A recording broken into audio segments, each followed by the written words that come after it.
անվտանգության հարց։ Նախ կուզեմ հարցնել դահլիճում ձեր ներկաներից, մոտ շրջապատից, ազգականներից հունվարի պրիզիվ բանակ գնացած կան երեխեք։ Գնացել են 1.5 տարի։ Որտեվ իշխանությունը եկավ 2026-ի պռունգ ու որոշեց, որ 1.5 տարի է ծառայությունը։ Լրագրողներից մեկը հիշացրեց, որ մի տարի առաջ մեր պատգամավորները իշխանությանն ասում էին, ախպեր, դուք 21 թվականին խոստանում եք 1.5 տարի, ինչի չեք կրճատում ծառայությունը, Սուրեն Պապիկյանը ազգային ժողովի ամբիոնից ասում էր, գիտեք 1000 տեսակ անվտանգային հարց կա, մենք ոնց կարանք միանգամից ոտի վրա կրճատենք, հիմա ասում ենք ոնց կրճատեցիք, որտեղ բոլորը հասկանում են դեմ ընտրությունները։ Պայմանագրային զինծառայողները վստահ ձեր հարազատների մեջ կան։ Դեկտեմբերին մեր բոլոր պատգամավորները մարտական դիրքերում մեր բանակի զինծառայողների նոր տարին էին շնորհավորում, առիթ ունեցել ջերմուկում հենց Վեդիի տարածաշրջանի պայմանագրային տղեկին տեսնել ամենածանր տեղերը։ Իրանք հատուկ առաքելությամբ ստորաբաժանում են, բայց իրանք հանում են պոստեր, որտեղ պոստ պահելու խնդիր կա։ Որովհետև պոստ պահելու համար պայմանագրային զինծառայողի աշխատավարձը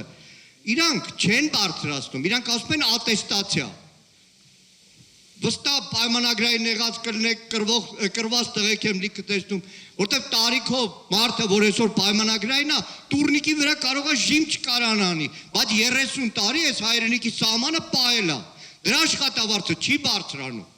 Բարձրանում են բարձրաստիճան շտաբում նստած օֆիցերի, գեներալի աշխատավարձը, որոնք այսօր հատիկ բանակում ծառայություն, հոգևոր ծառայություն քահանաներին ճնշում են, որ եկեղեցու դեմ դուրս գա։ Երեք վստահ շահատերը տեսակ հնդկական զենքներն ցույց տալիս։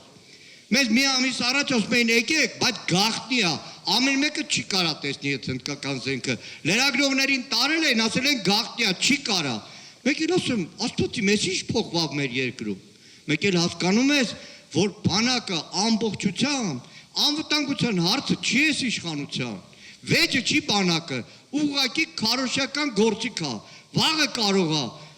եւ արդեն կան շշուկներ, որ Ադրբեջանին համոզել է, գիտես, այս մի անգամ պարադ եմ անելու, 5 տարի ասում ենք, պարադ ինչի չես անում, չի անում, ասում ենք զինուժով ինչի որևէ զորավարժություն ցույց չես տալիս, ինչի զորավարժություն չես արել, որովհետեւ չի արել, բայց հիմա, քանի որ ընտրությունն է, մարդկանց հերթական խաբելու գործիքն է, զենքերը ցույց եմ տվել, ոնց որ ընկեր իշխանն ասում, Սու-30-ները ցույց տվեց, հետո պարզով սնարյադ չկար։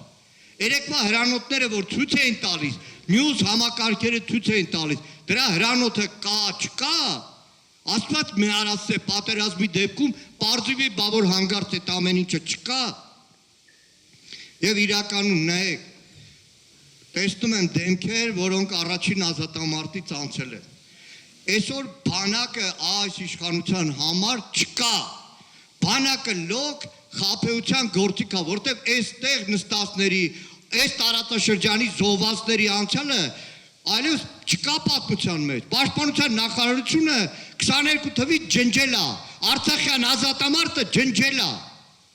որևէ մեկ այլևս չկա, այս տարի հունվարի 28-ին, ձեր աչքով ընկել է բանակի տոնին, որևէ պաշտոնական մեծ միջոցառում։